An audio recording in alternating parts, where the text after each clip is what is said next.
Today on GrowthShares, let's analyze and see whether Alphabet is a great long-term investment. Alphabet Inc. is an American multinational technology and conglomerate holding company headquartered in Mountain View, California. It was created through a restructuring of Google in October 2015. The establishment of Alphabet Inc. was prompted by a desire to make the core Google business cleaner and more accountable while allowing greater autonomy to group companies that operate in businesses other than internet services. Alphabet became the parent company of Google and several former Google subsidiaries. Alphabet is the world's third largest technology company by revenue and one of the world's most valuable companies. It's one of the big 5 American tech companies alongside Amazon, Apple, Meta, and Microsoft. This analysis will be broken down to 3 factors: business, investment, and valuation, each weighted differently to signify their importance to the overall analysis. I'll break down the 3 factors further by dividing them to a total of 15 metrics detailing different areas of each factor. Business will have 8 metrics, investment will have 5 metrics, and valuation will have 2 metrics. Each factor in each metric will receive a grade of 1 to 7, with 1 being the worst and 7 being the best. After everything is measured, I'll provide a final score also based on that 1 to 7 scale. Let's first look at business. I place a big importance on business because it all boils down to how the business is doing, how it's making money, how it's utilizing its debt, how it's rewarding shareholders, and so forth. That's why 36% of the analysis is solely looking at the business. There are 8 metrics, each also weighted differently to the overall analysis, and we'll dive into them right now.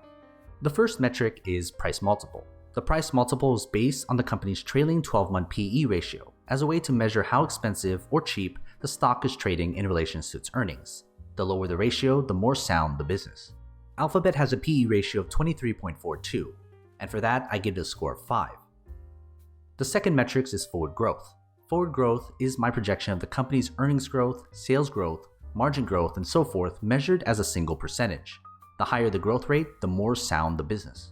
Alphabet has a growth rate of 19.37%, and for that I give it a score of 5. The third metric is business margins. Business margins is a way to look at how efficiently the company is using its resources to generate revenue and thus profits. I plug in gross profits, operating profits, and net profits as a single margin percentage. The higher the margins, the more sound the business. Alphabet has margins of 39%, and for that I give it a score of 7. The fourth metric is rate of return. Rate of return is a way to look at how effectively the company is using the investments it's been given to return back to investors through the course of its main business purpose. I plug in return on assets, equity, investment to calculate a single return percentage. The higher the percentage, the more sound the business. Alphabet has returns of 25.93%, and for that I give it a score of 7. The fifth metric is debt utilization. Debt utilization is my way of looking at how the company is using or not using debt financing to keep its business afloat, or by using it to grow its core business. I find that too much debt isn't a good thing. I created a formulation called a natural utilization shown as a ratio. The higher the ratio, the more sound the business. Alphabet has a natural utilization of 5.7, and for that I give it a score of 7. The sixth metric are dividends. Dividends are based on the principle that a long-term investment must provide some sort of income for its shareholders, thus the need for a dividend. By simply looking at the yield, I'll see whether the company is paying out its shareholders. The higher the yield, the more sound the business. Alphabet does not pay out a dividend, and for that I give a score of 1. The seventh metric is operational margins. Operational margins is how I look at the company's book value, its sales, its cash, and its free cash flow to formulate how a company is using those aspects in operating its core business. The calculation comes out as a ratio. The lower the ratio, the more sound the business. Alphabet has operations of 13.3, and for that I gave a score of 1. The eighth and final metric is sustainability. Sustainability looks at the company's exposure to environmental, social, and governance issues that are important to many investors. They are combined into an ESG risk rating. The lower the risk rating, the more sound the business. Alphabet has an ESG risk rating of 24.3, and for that I give a score of 3. Adding these 8 metrics together, Alphabet has a business score of 4.79. Next, let's look at investments. Investment accounts for 24% of the overall analysis because I place a good amount of focus on how externalities are affecting a company, mainly its stock price. I want to know what patterns traders are looking for, what other analysts are saying about the company, whether investors are shorting the stock, and so forth. There are 5 metrics, each also weighted differently to the overall analysis, and we'll dive into them right now. The first metric is stock performance. Stock performance is a technical trait that looks at how the company's stock has done when compared to others in its industry, as well as a benchmark such as the S&P 500. The range accounts for various durations to smooth out business and economic cycles. This calculation is used to create a ratio score. The higher the ratio, the more attractive the investment. Alphabet has a performance ratio of 3, and for that I give a score of 7. The second metric is technical analysis. Technical analysis is a momentum trait that looks at how traders are seeing the company through the lens of buying or selling opportunities. I look at the 200-day moving average and RSI to create a single number called a range. The higher the range, the more attractive the investments. Alphabet has a range of 7, and for that I give a score of 3.